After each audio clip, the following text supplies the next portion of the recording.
2 دن پل لگا کر اڑ گئے تھے۔ آفتاب اپنی دوست کی انگیجمنٹ سے واپس آ چکا تھا۔ سب نے اس سے تصاویر کی ڈیمانڈ کی تو اس نے کہا کہ میں بعد میں دکھاؤں گا اور سب کو ٹال دیا۔ ماہر اور ہارون ٹرانسفر کی کوششوں میں لگے تھے۔ جان یوسف اپنی طرف سے پورا زور لگا رہا تھا، اور تبھی دادو کی ڈیتھ کی خبر سن کر سب کچھ دھرے کا دھرا رہ گیا۔ ہنا کا رو رو کر برا حال تھا اور گل اسے چپ کروانے کے چکر میں ہی بے حال ہوئی جا رہی تھی۔ ماہر ٹکٹس بک کروانے کے چکر میں بھاگ دوڑ کر رہا تھا۔ ہنا جی چپ کر جائیں نا، صبر کریں اور تھوڑا سا کھانا کھا لیں۔ گل نے ہنا کے تیسری بار کھانے کی ٹرے کھسکانے پر روتے ہوئے لہجے میں کہا۔ شبنم اور آفتاب کو کھانا کھلا چکی تھی۔ ماہر کا کچھ اتا پتہ نہیں تھا اور ہنا کسی صورت کچھ بھی کھانے کو راضی نہیں تھی۔ گل پریشان ہو گئی۔ ہنا بولی، نہیں مجھے کچھ نہیں کھانا، پتہ نہیں ماما نے بھی کچھ کھایا ہوگا یا نہیں۔ گل کا دل دکھ گیا۔ اس نے ہمیشہ ہنا کو ہنستے ہوئے دیکھا تھا۔ اس سے پہلے کہ گل اسے کچھ کہتی، باہر سے ماہر کی آواز پر وہ چونک گئی۔ تم لوگ رہ لوگے نا، کوئی پرابلم تو نہیں ہوگی؟ گل، شبنم کا خیال کرنا، اور ہاں میں نے سیکیورٹی کا انتظام کر دیا ہے، بس تم گھر سے زیادہ باہر مت نکلنا۔ ماہر آفتاب کو ہدایت دے رہا تھا، جو سر جھکائے سر ہلاتا سب سن رہا تھا۔ شبنم زیادہ سفر نہیں کر سکتی تھی، اس لیے اسے ساتھ نہیں لے جایا جا سکتا تھا اور نہ ہی اکیلا چھوڑا جا سکتا تھا، اس لیے ماہر اور ہنا جا رہے تھے جبکہ آفتاب اور شبنم گھر پر ہی رک رہے تھے۔ گل، کیا پیکنگ ہو گئی ہماری؟ جواباً گل نے ہاں میں سر ہلا دیا۔ وہ آگے بڑھ کر ہنا کا سر سینے سے تھپتھپانے لگا اور اسے صبر کرنے کی تلقین کرنے لگا۔ گل خاموشی کے ساتھ وہاں سے نکل گئی۔ دروازے پر رک کر ماہر اسے تسلی دینا نہیں بھولا تھا۔ گل، تم اپنا خیال رکھنا اور پریشان نہیں ہونا، ہم جلد واپس آنے کی کوشش کریں گے۔ گل نے نم آنکھوں کے ساتھ سر اس بات میں ہلا دیا تھا۔ اس قدر سیریس کنڈیشن کے باوجود شبنم کے تن بدن میں آگ لگ گئی تھی۔ اسے تو ماہر کے 2 لفظ تسلی کے نہیں بولے تھے۔ گل سے نفرت کا احساس مزید بڑھتا چلا گیا۔ ماہر آفتاب کو سب کا خیال رکھنے کی ہدایت کرتا اور ایک آخری نگاہ گل پر ڈالتا چلا گیا۔ ایک بوجھ سا تھا جو گل کے دل پر آ گرا تھا۔ ماہر کے آخری قدم تک بھی اسے اس گھر میں سکون اور اپنائیت محسوس ہو رہی تھی، مگر اب جیسے وحشت سی ہونے لگی تھی۔ جوتے گھسیٹتے ہوئے اپنے کمرے کی طرف بڑھ گئی اور اوندے منہ بستر پر گر گئی۔ کچھ تو تھا جو اسے ٹھیک نہیں لگ رہا تھا۔ ماہر اور ہنا کو گئے ہوئے 1.5 دن ہو چکا تھا۔ گل ایک نامعلوم سی اداسی کا شکار تھی اور شبنم بھی عجیب سی لڑکی تھی۔ وہ بات ایسے کرتی جیسے کاٹ کھانے کو دوڑتی ہو۔ آفتاب کی نظریں تو پہلے دن سے ہی ٹھیک نہیں تھی، وہ ہر وقت ایک عجیب سے خوف کے حصار میں رہتی۔ اماں ابا کے ساتھ ساتھ ہنا اور ماہر کی یاد بھی اسے شدت سے ستاتی تھی۔ وہ تو 2 ہی دن میں پاگل ہونے کو آ چکی تھی۔ ماہر اسے کال کر کے اپنے جلد آنے کی تسلی بھی دے چکا تھا، اور آج دوسرا دن تھا۔ شام کو جب اجالا چھٹنے لگا اور اندھیرا غالب آنے لگا تو وہ کچن میں چلی آئی۔ سامنے ہی گندے برتنوں کا ڈھیر سنک میں پڑا اسی کا انتظار کر رہا تھا۔ ایک تھکی تھکی سی سانس اس کے لبوں سے خارج ہوئی۔ آفتاب اور شبنم دن بھر چرتے رہتے تھے اور شبنم کو تو حرام تھا جو کسی ایک کام کو بھی ہاتھ لگاتی ہو۔ گل نے برتن دھو کر کچن کی صفائی کی، الماریاں چمکائی۔ شبنم کمرے میں بیٹھی ٹی وی دیکھ رہی تھی۔ آفتاب باہر سے کچھ کھانے کو لینے گیا تھا۔ خدا برباد کرے خان تجھ کو، نہ جانے کتنوں کی زندگی تو نے برباد کرنی ہے۔ اکڑی کمر کو سیدھا کرتے ہوئے گل نے خان کو بد دعا دینے کے ساتھ ساتھ اس کے منہ سے ایک آہ بھی نکل گئی، ورنہ آج سے پہلے کبھی گل کے لب کسی کو بد دعا دینے کے لیے نہیں کھلے تھے۔ اب وہ میز پر چڑھتی اوپر والی الماری صاف کر رہی تھی۔ بس ایک تیری زندگی برباد کر دوں، میری اب یہی خواہش بچی ہے۔ اپنے پیچھے آتی آواز پر گل کو ایک لمحے کے لیے اپنی سماعتوں پر یقین نہیں آیا۔ اس پل نہ جانے اس نے کتنی دعائیں مانگتے ہوئے رخ پلٹا کہ یہ صرف اس کی سماعت کا دھوکہ ہو، مگر فی الحال شاید اس کی دعا کو منظوری نہیں ملی تھی۔ تبھی سامنے کھڑے خان کو دیکھ کر اس کی سٹی گم ہو گئی۔ یہ عذاب کہاں سے دوبارہ اس کے سر پر مسلط ہو گیا تھا؟ اس کا دل تو باہر نکلنے کو آ گیا۔ ماہر جی، خان آ گیا ہے، بچاؤ مجھے۔ وہ وحشت زدہ ہو کر پوری قوت سے چلانے لگی۔ خوف کی شدت نے اس کے حواس سلب کر لیے تھے۔ بال نوچتے ہوئے وہ بری طرح خوف زدہ ہوتی پاگلوں کی طرح چیخ رہی تھی۔ ہا ہا ہا ہا، خان کا مخصوص شیطانیت برا کہا گونجا۔ گل وحشت زدہ سی ہو کر پیچھے کو کھسکی، تبھی اس کا پیر پیچھے کو ہوا اور توازن برقرار نہ رکھتے ہوئے وہ میز پر سے ایک دردناک چیخ کے ساتھ ماربل کے چکنے فرش پر گر چکی تھی۔ اس کا سر پوری قوت کے ساتھ فرش سے ٹکرایا اور بھل بھل نکلتا خون فرش کو سرخ کرنے لگا۔ چیخوں کی آواز سن کر شبنم بھی دوڑی دوڑی کچن تک آئی اور سامنے کا منظر دیکھ کر اس کے تو ہوش ہی اڑ گئے۔ اس نے دھیرے سے پلکیں کھولی، سامنے دھندلی مگر خستہ حال چھت نے اپنا نظارہ کروایا، جو دھیرے دھیرے واضح ہونے لگا تھا۔ اس کے سر میں درد کی شدید لہریں اٹھ رہی تھی، فضا میں خون کی ناگوار بول پھیلی تھی۔ اس نے ہمت کر کے اٹھنا چاہا مگر ناکامی کے ساتھ کراہتے ہوئے وہیں گر گئی۔ سر بمشکل نیچے کو کر کے اس نے اپنا جائزہ لیا تو وہ اس وقت ایک پرانے پلنگ پر لیٹی ہوئی تھی۔ اس کا پورا وجود رسیوں میں جکڑا ہوا تھا اور وہ خون کی ناگوار بو اپنی پلکوں پر بہتی نمی سے اسے محسوس ہو گیا کہ وہ اس کے زخمی ماتھے سے آ رہی تھی۔ درد کی شدید لہر اٹھنے پر وہ بہتی آنکھوں کے ساتھ بری طرح کراہ کر رہ گئی۔ یا اللہ، کون سا گناہ سرزد ہو گیا مجھ سے کہ جو زندگی کا کوئی پل چین سے نہیں جی سکی میں۔ اس کی سسکیاں بلند ہوئی، ہوش ٹھکانے آئے تو سب کچھ اسے یاد آنے لگا۔ تبھی وہاں پر اسے کسی اور وجود کی موجودگی کا بھی احساس ہوا۔ شبنم جی؟ گل کرنٹ کھا کر رہ گئی تھی۔ سامنے وہ کرسی پر بندی سسک کر رو رہی تھی، چہرہ رونے کی شدت سے لال ہوا پڑا تھا۔ شبنم کی آنکھیں بھی سوجی ہوئی تھی۔ گل ٹھیک سے حیران بھی نہیں ہو پا رہی تھی۔ رخ پلٹ کر اس نے وقت دیکھنا چاہا مگر اسے گھڑی نظر نہیں آئی اور وہ جگہ بھی خاصی اندھیری سی محسوس ہوئی۔ اس نے پوچھا، شبنم جی، آپ یہاں کیا کر رہی ہیں؟ آپ کی تو خان سے کوئی دشمنی نہیں تھی، پھر آپ یہاں کیوں؟ اور اب وقت کیا ہوا ہے؟ گل اپنے ذہن میں آئے سوالوں کو زبان پر لانے سے نہیں روک پائی تھی۔ وہ بولی، دن کے 12 بج رہے ہیں گل۔ گل دنگ رہ گئی کہ وہ اتنی دیر تک بے ہوش رہی تھی، اور کیا خان نے اسے اب دنیا کے سامنے منہ دکھانے کے لائق چھوڑا تھا؟ کیا وہ ایک عزت دار زندگی جی پائے گی؟ کئی ایک سوالات اس کے دماغ میں اٹھنے پر وہ بھی سن سی پڑی رہ گئی۔ خان صاحب، اوزی ہوش میں آ چکی ہے۔ رشید نے پان زدہ بتیسی باہر نکالتے ہوئے خان کے کان میں سرگوشی کی۔ ہاں اچھا، سگریٹ کا کش لگاتے ہوئے خان کا کہکہا فضا میں گونجا تھا۔ خان صاحب، تو کیا دیدار نہیں کریں گے؟ ہاں مل لیں گے رشید، تھوڑا تڑپنے دو ہماری اوسی کو، جتنا اس نے ہمیں تڑپایا ہے کچھ تو ہمارا بھی حق بنتا ہے۔ خان سگریٹ کے کش لگاتا خمار آلود لہجے میں کہے جا رہا تھا۔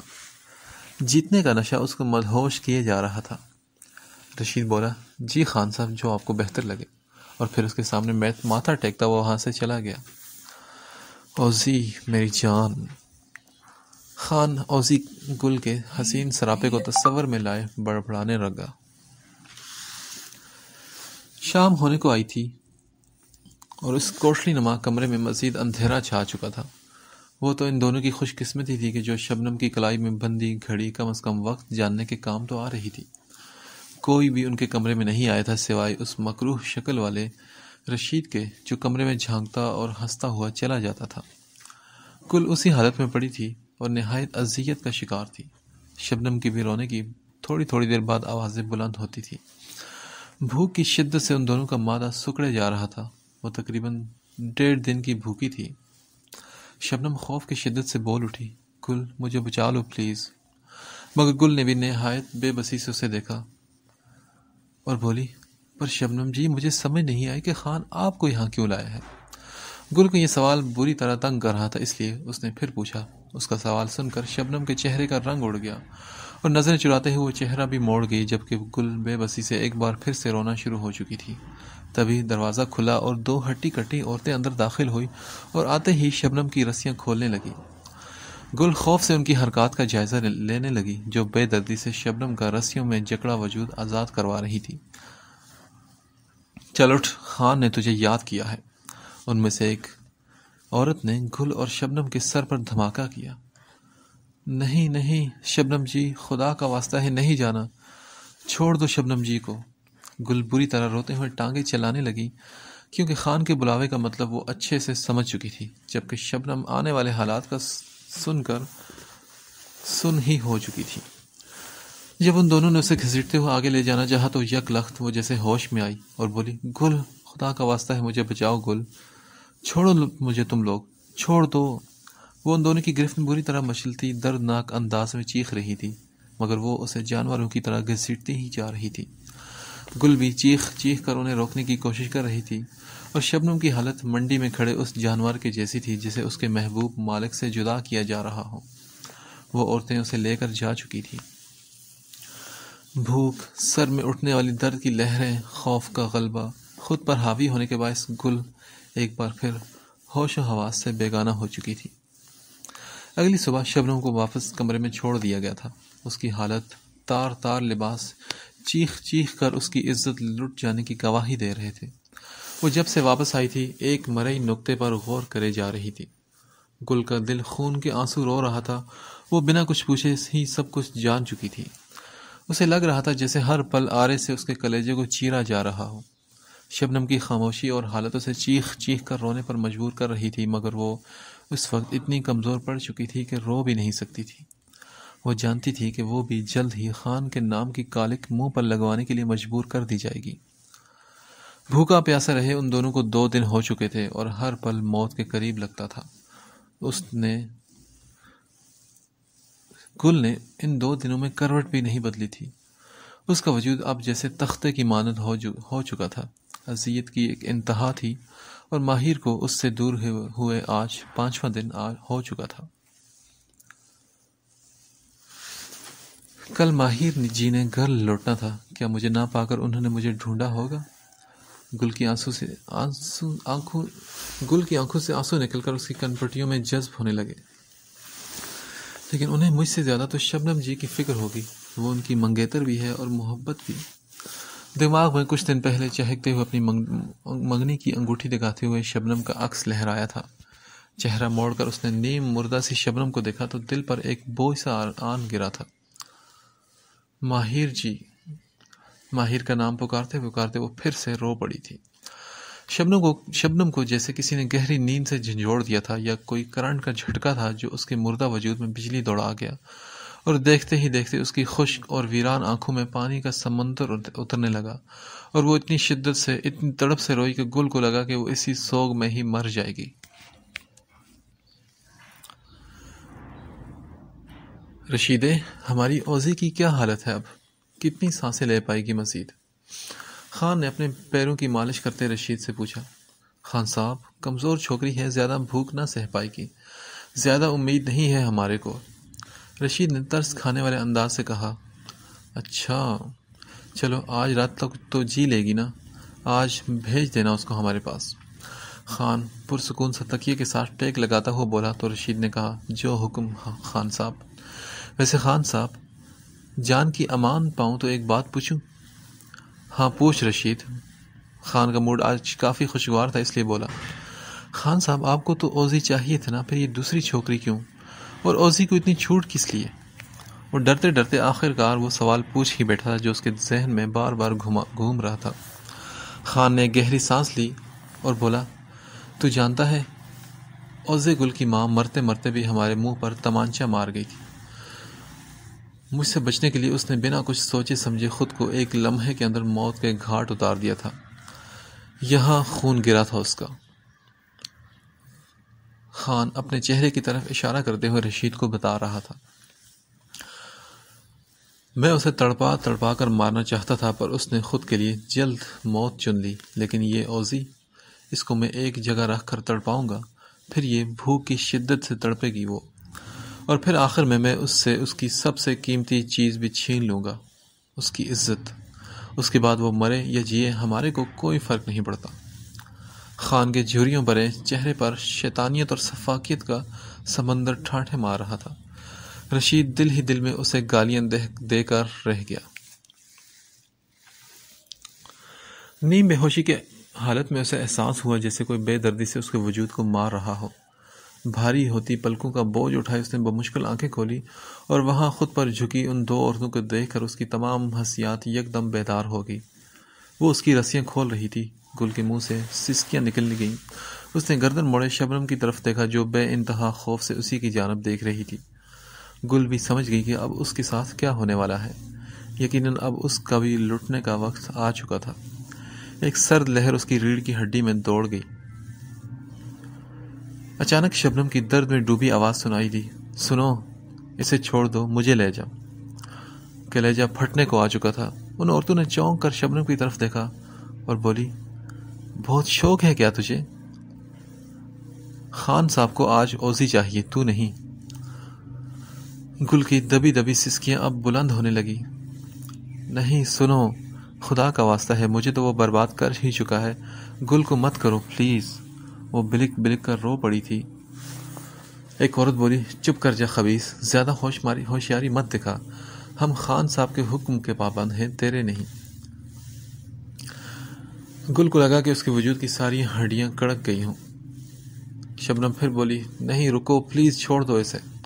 وہ عورتیں اب گل کو کھینچتی ہوئی لے جا رہی تھی۔ وہ بھی خاموشی سے ساتھ گھسیٹتی چلی جا رہی تھی۔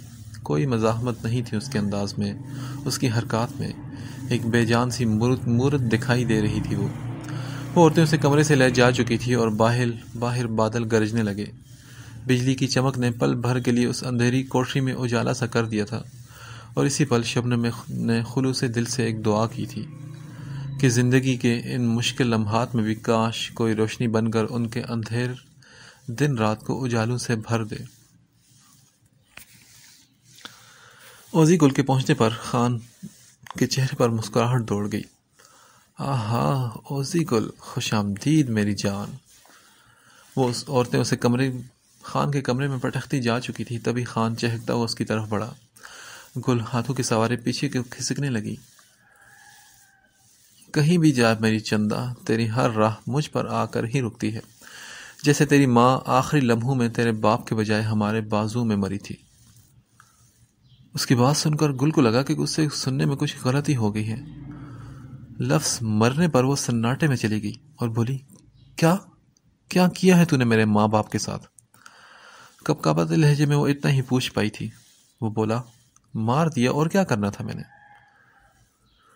خان ہاتھ جھاڑتے ہوئے یوں بولا جیسے بالکل کسی بے مول چیز کی بات کر رہا ہو، مگر گل کو لگا کہ آسمان پورا کا پورا اس پر آن گرا ہو۔ ریت ہاتھوں میں دبائے اس نے پوری قوت سے اپنی مٹھیاں بھینچی۔ اس کے اماں ابا اس سے ہمیشہ کے لیے جدا ہو گئے تھے، یہ خیال ہی اسے بے موت مار رہا تھا۔ خان اب اپنے مخصوص کہکہے کے ساتھ اس کے سامنے گھٹنوں کے بل بیٹھا تھا۔ وہ بولا، کیسا لگا سن کر چندا؟ وہ اب گل کے زخموں پر نمک چھڑک رہا تھا۔ گل نے ضبط کی انتہا کو چھو کر اپنی مٹھی میں بھری ریت خان کے چہرے پر اچھال دی تو خان ایک دم بلبلا کر پیچھے کو ہٹا۔ گل پوری طاقت لگا کر اٹھی اور اپنے بچاؤ کے لیے کچھ تلاش کرنا چاہا، ساتھ ہی ساتھ وہ پوری شدت سے روتی ہوئی خان پر بھر بھر کے ریت بھی اچھال رہی تھی۔ تو رک ذرا کمینی! غضبناک سا خان پاگل کتے کی مانند باولا ہوتا اس کی طرف بڑھا اور گل کو قابو کرنا چاہا، تبھی گل کی ایک دردناک چیخ کے ساتھ ایک لمحے کے لیے ہر سو سناٹا چھا گیا۔ خان درد کی شدت سے دوہرا ہوتا گھٹنوں کے بل گرا تھا۔ گل بھی اپنے کندھے کو ہاتھوں سے دبوچے لہو رنگ آنکھیں لیے پلٹی، اور اس پل سے اپنی آنکھوں پر یقین نہیں آیا۔ منظر بار بار دھندلا رہا تھا۔ اس کے ہاتھ خون سے رنگے جا رہے تھے، کندھا بھیگتا ہوا محسوس ہو رہا تھا اور درد کی ایک شدید لہر اٹھی تھی، مگر یہ درد بھی اب اسے میٹھا سا لگنے لگا تھا۔ اپنے من پسند شخص کو دیکھ لینے کے بعد اس کی کڑواہٹ، اس کی اذیت کہیں اڑن چھو ہو چکی تھی۔ ماہر ریوالور نیچے پھینکتا دیوانہ وار اس کی طرف بڑھا۔ گل نے بھی آگے بڑھنا چاہا، مگر قدموں نے ساتھ دینے سے انکار کر دیا۔ اس سے پہلے کہ وہ زمین پر گر جاتی، ماہر کی مضبوط باہوں نے اس کے گرد حصار باندھا۔ اپنا وجود یک دم گل کو ہلکا پھلکا محسوس ہونے لگا۔ ایک جھٹکے سے اسے اپنی باہوں میں دبوچے ماہر اٹھ کھڑا ہوا۔ خان درد کی شدت سے زمین پر گرا چیخ رہا تھا۔ پولیس کے سائرن کی آوازیں بھی گونجنے لگی اور پل بھر میں وہاں پولیس کی بھاری نفری پہنچ چکی تھی۔ ہارون گرجتا برستا سب کو آرڈر دے رہا تھا۔ ماہر نے گل سے پوچھا، گل کیا تم ٹھیک ہو؟ جواب دو گل۔ مگر گل اس کے سینے میں سر چھکائے اس کی تڑپ محسوس کر رہی تھی، وہ اس کی دھڑکنیں سن رہی تھی۔ گل جواب دو نا، کیا تم ٹھیک ہو؟ مجھے معاف کر دو گل، میری وجہ سے تمہیں گولی لگی، کیا بہت درد ہو رہا ہے نا؟ ماہر کے لہجے میں ایک تڑپ تھی۔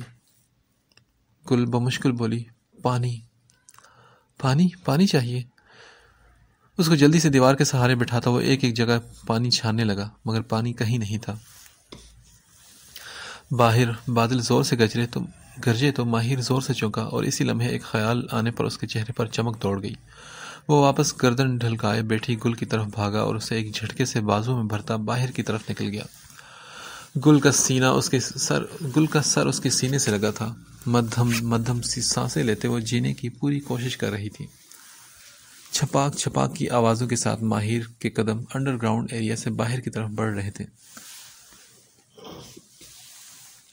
باہر آتے ہی وہ دونوں بارش کی تیز بچھاڑ میں پوری طرح بھیگنے لگے۔ گل کو نیچے بٹھا کر اس نے گھٹنے کا سہارا دیا اور ساتھ ہی وہ ہاتھوں کا پیالہ بنا کر بارش کا پانی جمع کر کے گل کے لبوں تک پہنچا رہا تھا۔ گل کی آنکھوں میں اس وقت خوشی کے آنسو تھے۔ بے شک یہ اس کی زندگی کے لمحوں میں سب سے حسین لمحات تھے۔ بس شکریہ۔ پانی پی کر وہ اتنا ہی بول پائی، چلو گل اب گھر چلیں۔ ماہر نے اٹھنا چاہا مگر گل نے اس کے گھٹنے پر ہاتھ رکھ کر اسے روک دیا اور بولی، شبنم جی۔ مارے نگاہت کے اسے بات کرنے میں بہت دشواری پیش آ رہی تھی۔ ماہر بولا، نام مت لو اس کا۔ اپنی جیب سے رومال نکالتے وہ غصے اور افسوس کے ملے جلے جذبات کے ساتھ کہہ رہا تھا، لیکن کیوں؟ وہ حیران ہوئی تو اس نے کہا، تم زیادہ سوال جواب مت کرو، ہارون اسے لے آئے گا، اس وقت تمہارا زندہ رہنا زیادہ ضروری ہے۔ اس کے کندھے پر رومال باندھتے ہوئے ٹھہرے لہجے میں کہہ رہا تھا، مگر شبنم جی تو آپ کی منگیتر ہیں، آپ تو ان سے محبت کرتے ہیں نا؟ گل نہ چاہتے ہوئے بھی اپنی زبان پر وہ سوال لے آئی تھی۔ اچھا، یہ حادثہ کب پیش آیا؟ ماہر بھی حیرانگی سے اس سے پوچھنے لگا۔ ماہر جی آپ جھوٹ مت بولیں، شبنم جی نے مجھے وہ انگوٹھی بھی دکھائی تھی جو آپ نے انہیں اپنے نام کے لیے پہنائی تھی۔ اوہ سٹاپ اٹ گل۔ وہ غصے سے جھنجھلایا تو اس کے تنے ہوئے نقوش دیکھ کر گل ڈر کر خاموش ہو گئی۔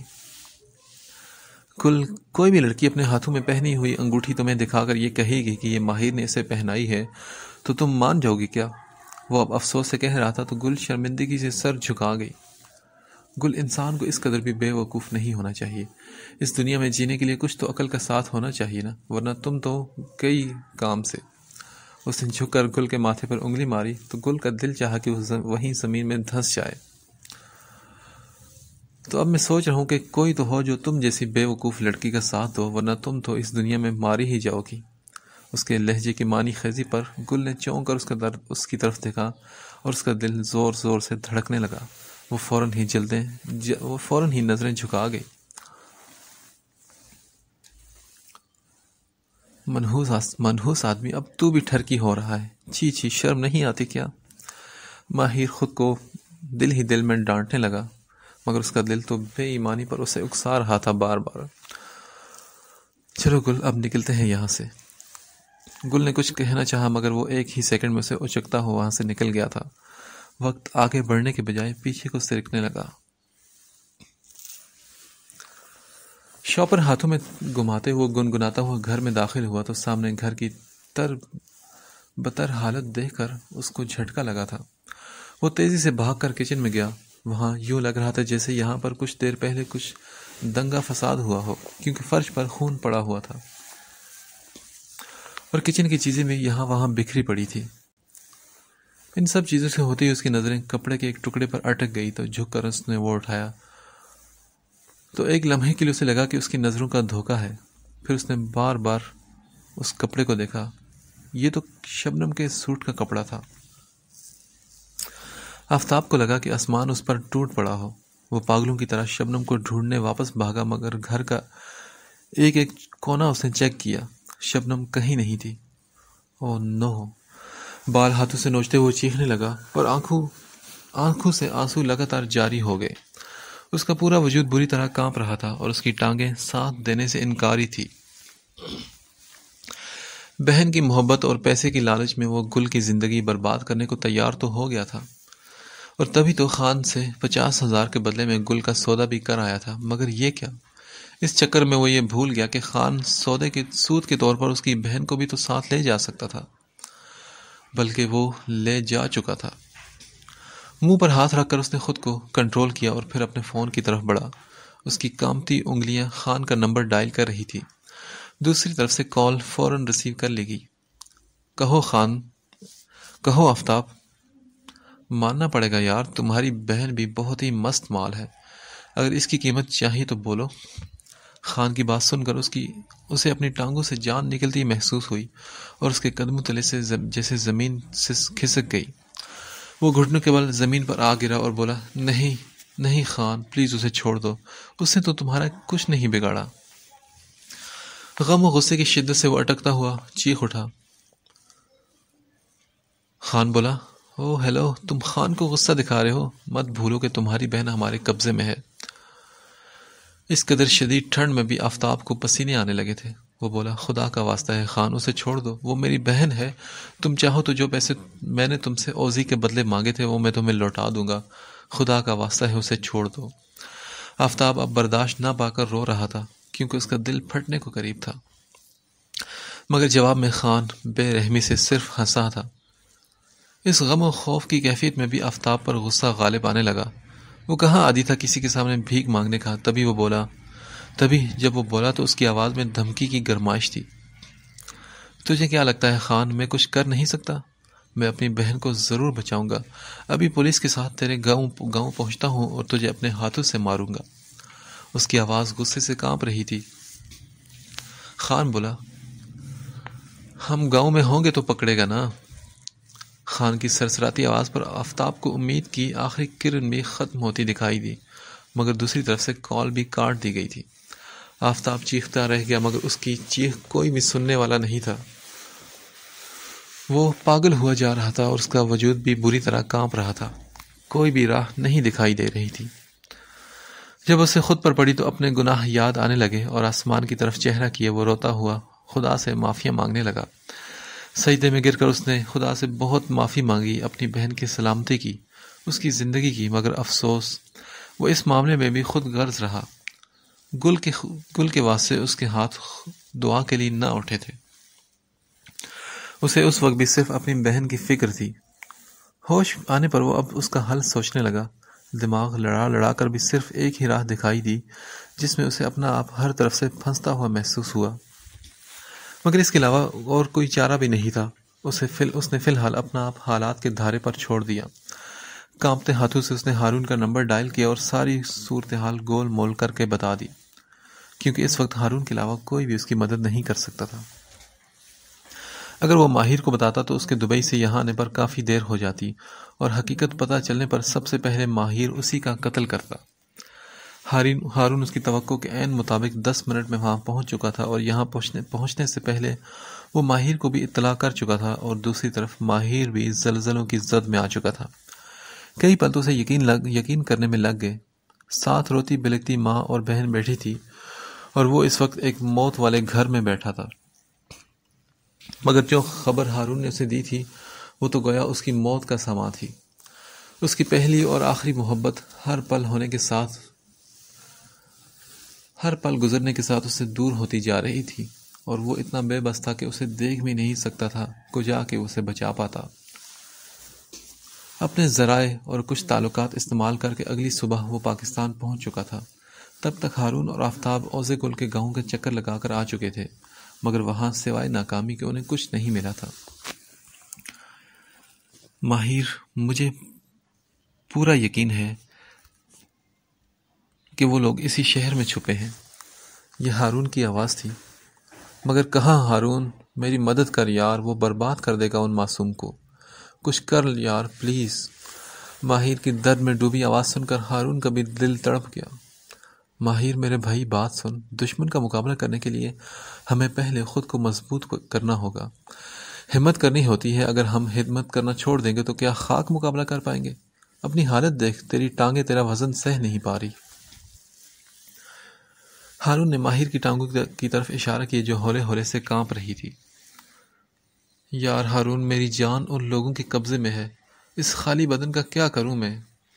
ماہر کے ٹوٹے ہوئے لہجے پر ہارون اپنی آنکھوں کی نمی چھپاتا اسے گلے لگا کر تسلی دینے لگا، اور اس کا اثر بھی اچھا ہوا کیونکہ اگلے 10 منٹ میں ہی ماہر سنبھل چکا تھا۔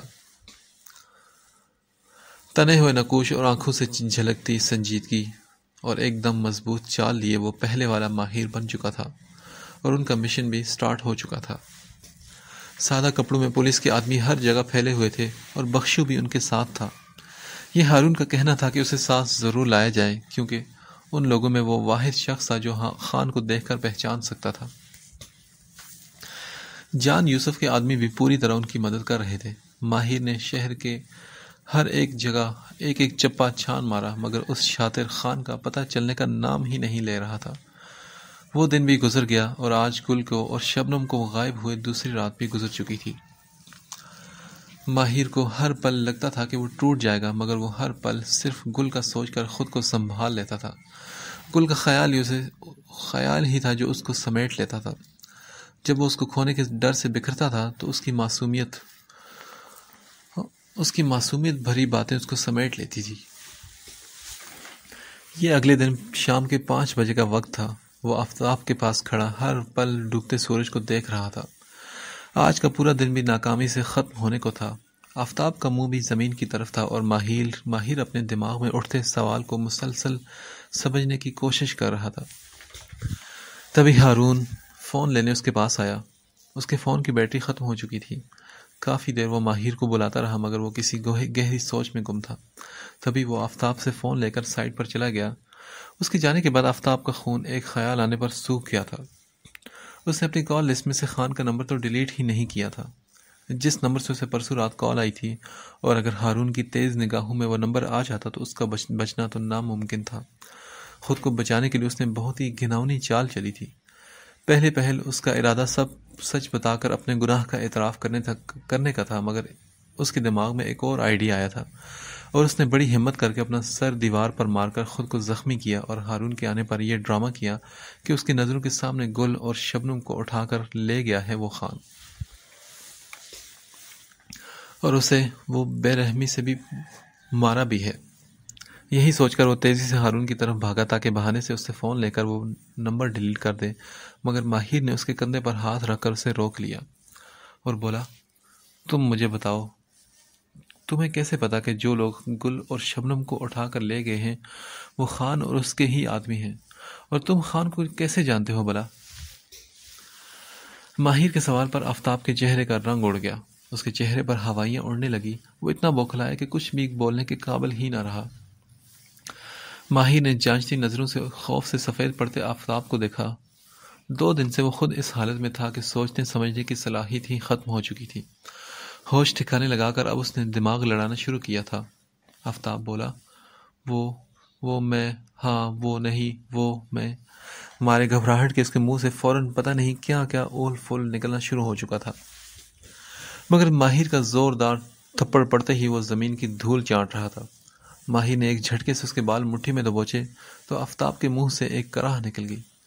سچ سچ بتا آفتاب، اس رات کیا ہوا تھا، نہیں تو یہیں پر تیرا بھیجا نکال کر کتوں کے آگے پھینک دوں گا۔ ماہر کی بات سن کر آفتاب کے پسینے چھوٹنے لگے۔ اس سے پہلے کہ وہ سچ بتاتا ہارون بھاگتا ہوا ان کی طرف آیا۔ آفتاب، یہ ان نون نمبر کس کا ہے جس کی کال تمہیں کڈنیپنگ کی رات آئی تھی؟ ہارون کو بھی ماہر کی طرح آفتاب پر شک تھا۔ آفتاب نے بڑی کوشش کی کہ اس بار بھی کوئی چال چل لے، اور اپنے مفاد کے لیے وہ بھول گیا تھا کہ اس کا اعتراف ان 2 لڑکیوں کی جان اور عزت بچا سکتا تھا، اور پھر بالآخر اس نے سچ بتا دیا کہ یہ سب اس کی چال تھی، یہ سب اس کا پلان تھا۔ مگر وہ شبنم کو بھی ساتھ لے گئے، اور مزید اس نے یہ بھی بتایا کہ گل کو خان کے پاس بھیجنے میں شبنم بھی اس کے ساتھ ہی تھی۔ ماہر کا یہ سب سن کر دماغ سن ہو گیا۔ اسے یقین نہیں آ رہا تھا کہ سامنے بیٹھے اس گھٹیا انسان کا اس سے خون کا رشتہ تھا۔ کس قدر غلیظ انسان تھا وہ۔ ماہر غصے سے پاگل ہوتا آفتاب کو جان سے مار دینے کا سوچ کر اس کی طرف لگا مگر ہارون نے بیچ بچاؤ کر لیا۔ ماہر میری بات سن، یہ وقت دل سے نہیں دماغ سے سوچنے کا وقت ہے۔ اس جاہل اور گنوار خان کو نہیں پتا تھا کہ یہ نمبر اس کی موت کی وجہ بھی بن سکتا ہے۔ ہم اس نمبر کے ذریعے بہت آسانی سے اس کی لوکیشن ٹریس کر سکتے ہیں۔ ابھی پتہ چل جائے گا کہ یہ نمبر کس کے نام پر ہے اور خان کہاں چھپا ہے۔ یہ ہارون کے الفاظ تھے یا آکسیجن کا جھونکا؟ ماہر کو لگا کہ وہ پھر سے جی اٹھا ہے۔ بے حد کڑی محنت کے بعد وہ لوگ خان کا پتہ لگانے میں آخرکار کامیاب ہو چکے تھے۔ وہ اپنے 2 آدمیوں کے ساتھ انڈر گراؤنڈ ہو چکا تھا۔ پولیس کی بھاری نفری کے ساتھ جو ہی انہوں نے اندر انٹری ماری تو ماہر کو گل کی چیخوں کی آواز سنائی دی۔ ہارون کے ہاتھ سے ریوالور چھینتا ہوا دیوانہ وار اس سمت بھاگا تو اسے نظر آ گئی تھی۔ روتے ہوئے بھر بھر کر وہ خان کے منہ پر خاک ڈال رہی تھی۔ ماہر کے اندر تک جیسے ٹھنڈک اتر گئی، مگر نگاہ بھٹکتی ہوئی جو ہی اس مکروہ شخص کی طرف گئی تو غصے سے پاگل ہوتے ہوئے ٹریگر پر اس کا دباؤ بڑھ گیا اور گولی خان کے آر پار ہوتی گل کے شانے کو چھوتے ہوئے گزر گئی۔ تبھی خان کی دھاڑ کے ساتھ گل کی چیخیں بھی ہر سو بلند ہوئی۔ وہ ٹوٹ کر بکھرنے ہی لگی تھی جب ماہر نے آگے بڑھ کر اسے اپنی مضبوط باہوں میں لے لیا تھا۔ آج ماہر کے گھر میں ہر طرف زور و شور سے تیاریاں چل رہی تھی۔ پکوان تیار ہو رہے تھے اور گھر میں سجاوٹ جاری تھی۔ آج شبنم کو بھی ہاسپٹل سے ڈسچارج ہو کر گھر آنا تھا، تو اسی خوشی میں احمد صاحب اور علی صاحب نے شاندار دعوت کا اہتمام کیا تھا۔ آج بہت عرصے بعد اس گھر کی خوشیاں لوٹی تھی تو ہر کوئی ان خوشیوں کو پھر سے جینا چاہتا تھا۔ کام کرتے ہوئے ماہر کے دل میں کسی کی یاد نے دستک دی تو وہ سب سے نظر بچا کر ایک کونے میں چلا آیا اور فوراً فون نکال کر کال کرنی چاہی، مگر کسی نے پیچھے سے آ کر اس کا کان پکڑا۔ اوئی مما آپ؟ وہ اپنا کان چھڑانے کی کوشش کرنے لگا تو ہمنا بیگم نے مسکراتے ہوئے اس کا دوسرا کان بھی پکڑ لیا۔ کس کو فون کرنے کے لیے یہاں چھپ رہے تھے بتاؤ؟ ان کے لہجے سے شرارت جھلک رہی تھی۔ مما کچھ تو پرسنل رہنے دیا کرے نا۔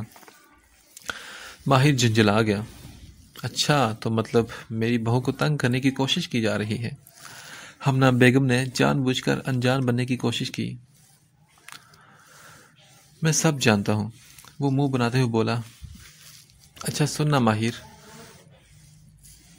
تم مجھے شادی کے بعد بھول تو نہیں جاؤ گے نا؟ ہر ماں کی طرح ہمنا بیگم کو بھی ایک ہی خطرہ لاحق تھا۔ اس حادثے کے بعد تو سبھی کے دل موم ہو گئے تھے اور وہ لوگ بخوشی گل کو اپنی بہو بنانے کے لیے راضی بھی ہو چکے تھے۔ موم کوئی سانس لینا بھول سکتا ہے کیا؟ ماہر نے محبت سے کہتے ہوئے اپنی ماں کی پیشانی چومی تو اس کی محبت پر وہ نہال ہوتی دعائیں دیتی وہاں سے چلی گئی۔ ماہر نے مسکراتے ہوئے گل کا نمبر ملانا چاہا مگر وہاں ہنا بتیسی نے نکالے حاضر ہو چکی تھی۔ ماہر نے آؤ دیکھا نہ تاؤ سیدھا اپنے کمرے کی طرف سپیڈ پکڑ لی اور اندر گھس کر دروازہ بند کر لیا۔ باہر سے ہنا ماضی خیز جملے اچھالتی اسے چھیڑتے ہوئے دروازہ پیٹتی رہ گئی۔ گل زندہ باد، گل زندہ باد۔ لڑکیوں کے نعرے زور و شور سے جاری تھے جس نے پورے گاؤں کو سر پر اٹھا رکھا تھا۔ وہ چیخ چیخ کر گل کی حوصلہ افزائی کر رہی تھی۔ گھر میں بیٹھی ان کی مائیں جی بھر بھر کو انہیں کوس رہی تھی۔ گل کا تنفس بری طرح بگڑا ہوا تھا اور اس کا چہرہ بھی سرخ ہو رہا تھا۔ اس کے پیر مٹی سے بھر چکے تھے اور وہ اس وقت گویا اپنی سینچری مکمل کرنے والی تھی۔ رسی گول گول گھوم رہی تھی اور اس کے سٹیپس جاری تھے۔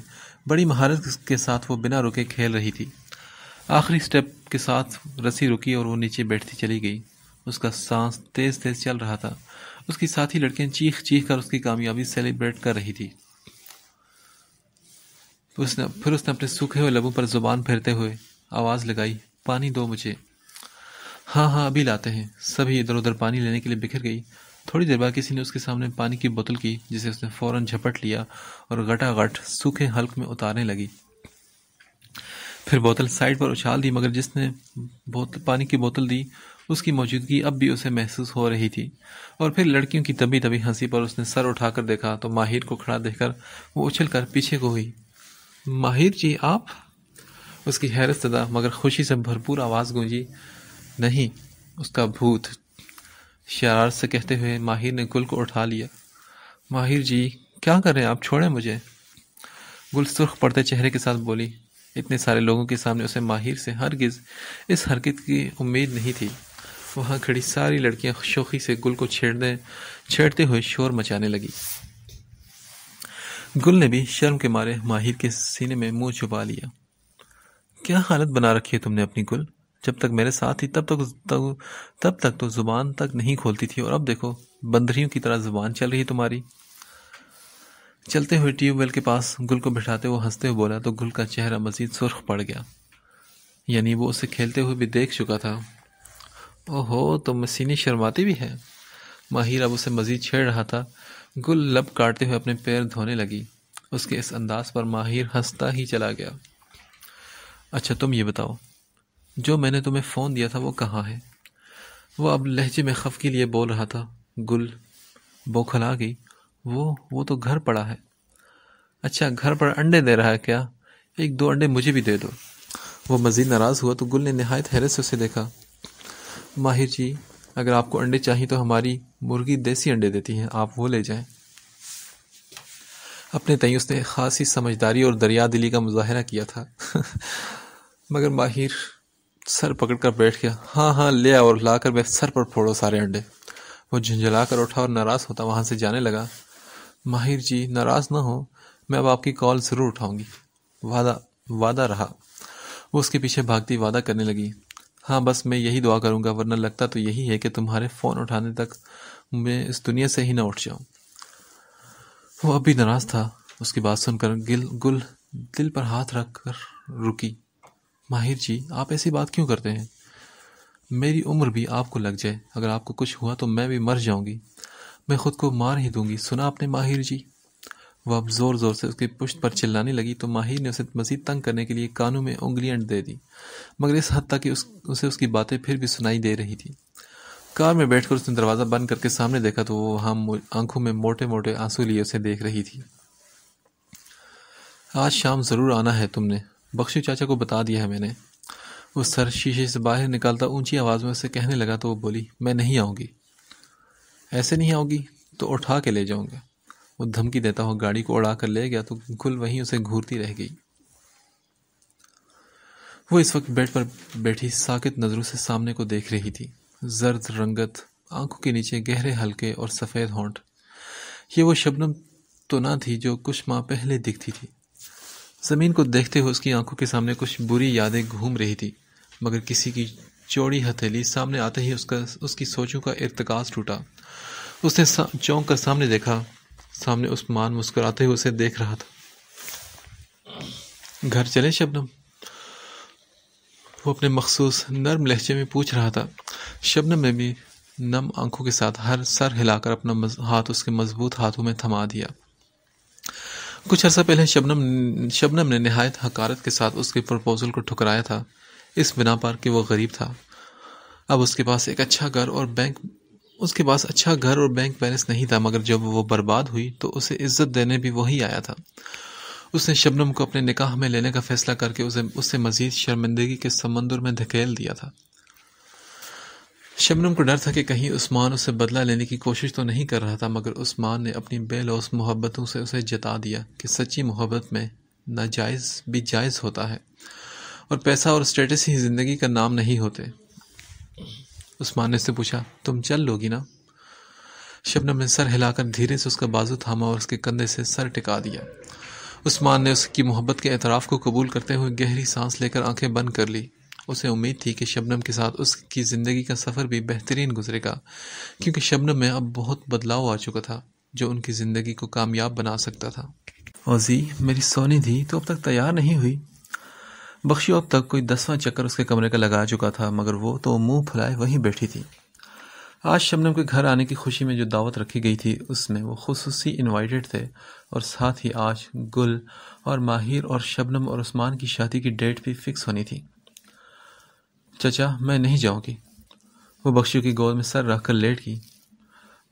وہ تھا تو گل کی پھپھو کا شوہر، اس کا گل سے کوئی خون کا رشتہ نہیں تھا، مگر محبوب بیوی کے جانے کے بعد ایک یہی نشانی بچی تھی اس کے پاس،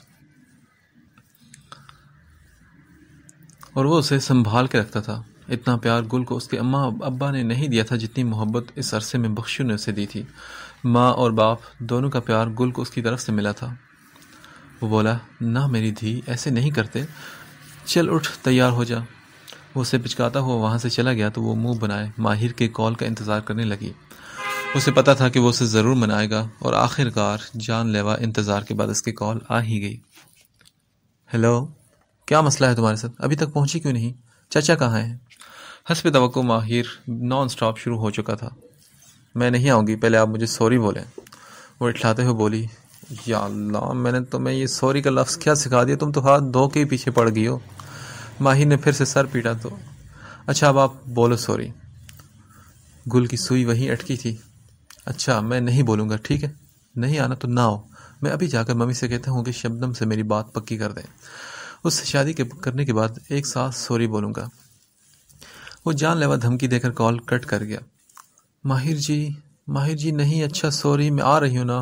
وہ پیچھے چیختی رہ گئی اور پھر تیزی سے سپرنگ کی طرح اچھلتی تیار ہونے کمرے سے نکل گئی۔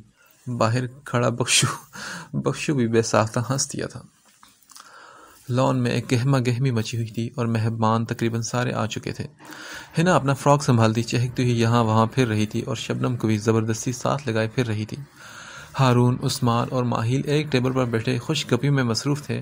آفتاب کھانے کے انتظامات دیکھ رہا تھا۔ عثمان کی نظریں بھٹک بھٹک کر شبنم کی طرف چلی جاتی تھی، جبکہ ماہر کی نظریں دروازے پر مسلسل ٹکی ہوئی تھی۔ ہارون ان دونوں کی بے چینی انجوائے کرتا انہیں چھیڑ رہا تھا۔ تھوڑی ہی دیر بعد ماہر کو لگا جیسے موسم ایک دم خوشگوار سا ہو گیا ہو۔ اس کے آس پاس ساز بجنے لگے۔ نظریں اٹھا کر دیکھا تو سامنے ہی وہ دشمن جاں اس کی پسند کے آسمانی گھیرے دار فراک میں گھر کے اندر انٹر ہو رہی تھی۔ ماہر کے لبوں پر دلکش مسکان بکھر گئی۔ وہ اب ہنا سے مل رہی تھی اور پھر شبنم سے۔ ہنا مسلسل اس سے شکوے کیے جا رہی تھی کہ وہ اپنی بیسٹ فرینڈ پلس نند کو بھول گئی اتنی جلدی، اور گل اس کی تسلی کروا رہی تھی کہ اب ایسا نہیں ہوگا۔ پھر ہمنا بیگم اس سے گلے لگا کر خوب پیار کر رہی تھی۔ شمع تائی سے بھی اس کی ملاقات ہو رہی تھی، مگر گل کی نظریں ماہر کو ڈھونڈ رہی تھی، اور جیسے ہی وہ اسے نظر آیا وہ تیزی سے اس کی طرف لپکی اور اس کی طرف آ کر ہی دم لیا۔ عثمان بھائی، شبنم کی بات آپ کے ساتھ پکی ہوئی نا؟ ماہر جی کے ساتھ تو نہیں نا؟ وہ اب پھولی پھولی سانسوں کے ساتھ عثمان سے پوچھ رہی تھی تو عثمان نے شریر نگاہوں سے ماہر کو دیکھا۔ ماہر نے اس کے سامنے ہی گل کو دھمکایا تھا، اور پھر بے ساختہ ان سب کا وہاں چھت پھاڑ کہا گونجا تھا۔ گل روتی ہوئی انہیں ہنستا ہوا دیکھ رہی تھی، اور تو اور شبنم بھی پیٹ پکڑے کھڑی ہنس رہی تھی۔ ہنس ہنس کر اس کی آنکھوں سے بھی پانی جاری تھا۔ آج وہ بھی بہت عرصے بعد کھل کے ہنسی تھی، صرف اور صرف گل کی وجہ سے۔ گل پہلے تو ان سب کو دیکھتی رہی، پھر اپنی بے وقوفی سمجھ کر خود بھی ہنس پڑی۔ دروازہ کھول کر وہ اندر داخل ہوا تو تازے گلاب کی خوشبو نے اس کا بھرپور استقبال کیا۔ ہر جگہ بکھرے پھول اور لاتعداد کینڈلز کمرے کی خوبصورتی میں اضافہ کر رہی تھیں، اور جو اصل خوبصورتی کی وجہ تھی اس کے لیے وہ کمرے سے غائب تھی۔ اس نے قدم آگے بڑھائے، ساتھ ہی دوسری طرف سے واش روم کا دروازہ کھلا، اور گل اس کے ہزاروں روپے خرچ کروا کے کیے گئے میک اپ کو پانی میں بہا کر دھلا دھلایا چہرہ لیے کاٹن کے نرم سوٹ میں ملبوس مطمئن سی باہر نکلی۔ ماہر نے افسوس سے اسے دیکھا، جو سلام ٹھوک کر اپنا شادی کا جوڑا الماری میں رکھ رہی تھی۔ وہ اس کے پیچھے جا کر کھڑا ہو گیا تو گل اس کی اپنے قریب موجودگی سے بے خبر اپنے کام کر کے پلٹی، اور پھر اس سے زوردار طریقے سے ٹکرائی۔ ماہر جی، وہ اپنا ماتھا مسلتی خفگی سے کہتی الماری کو جا چپکی۔ اتنی جلدی چینج بھی کر لیا؟ کم از کم مجھے جی بھر کے دیکھ تو لینے دیتی۔ ماہر اب خفا لہجے میں کہہ رہا تھا۔ اچھا پہلے آپ سوری بولیں، پھر دوبارہ تیار ہو جاؤں گی۔ گل کی زبان پھسلی تو ماہر کو سخت غصہ آیا۔ تیری تو؟ گل نے بمشکل اپنی ہنسی کو کنٹرول کیا۔ وہ جانتی تھی کہ ماہر کو اس کی اس بات سے کتنی چڑ ہوتی ہے۔ ماہر کا فون بجنے پر وہ ایکسکیوز کرتا ایک سائٹ پر چلا گیا۔ دوسری طرف سے کچھ کہا گیا جسے سن کر ماہر کے چہرے پر چمک دوڑ گئی۔ گل، ایک گڈ نیوز ہے، وہ اسے اٹھا کر گول گول گھماتے ہوئے کہنے لگا۔ پر وہ ہے کیا؟ خان نے آج برداشت نہ پا کر وہاں کھڑے ایک کانسٹیبل کی پسٹل چھین کر خود کو شوٹ کر لیا ہے، وہ چہکتا ہوا بتا رہا تھا۔ خان کو پھانسی کی بجائے عمر قید کی سزا ماہر نے دلوائی تھی۔ وہ چاہتا تھا کہ وہ سسک سسک کر مرے تاکہ اسے پتہ چلے کہ ایڑیاں رگڑ رگڑ کر مرنا کیا ہوتا ہے۔ گل نے بھی ایک پرسکون سانس خارج کی اور کہا، خس کم جہاں پاک۔ ماہر نے ہنستے ہوئے اسے بیڈ پر پٹخ دیا تو وہ غصے سے چیخی، ماہر جی، اچھا، میں سوچ رہا ہوں کہ شبنم ابھی تک تیار بیٹھی ہوگی، ذرا اسے دیکھاؤں۔ ماہر کی شرارتی رگ بار بار پھڑک رہی تھی، جو گل کو پھڑکانے کا کام کر رہی تھی۔ نہیں ماہر جی، میں ابھی تیار ہو کر آتی ہوں۔ گل رونے والا چہرہ بنا کر اس کے پیچھے بھاگی تھی کہ ماہر نے ہنستے ہوئے محبت سے اس کو سینے سے لگا لیا۔ وہاں گل کی کھلکھلاہٹیں اور ماہر کی شرارت بھری دھمکیاں جاری تھی۔ باہر آسمان پر تارے ان کے ملن کا جشن منا رہے تھے۔ رات قطرہ قطرہ بن کر پگھلتی چلی گئی۔ دور کہیں شکیلہ، مراد اور سکینہ کی روحیں پرسکون ہو گئی۔ بخشو بھی اپنے رب کے آگے سجدہ ریز تھا۔ ایک نئی پرسکون زندگی ان سب کی منتظر تھی۔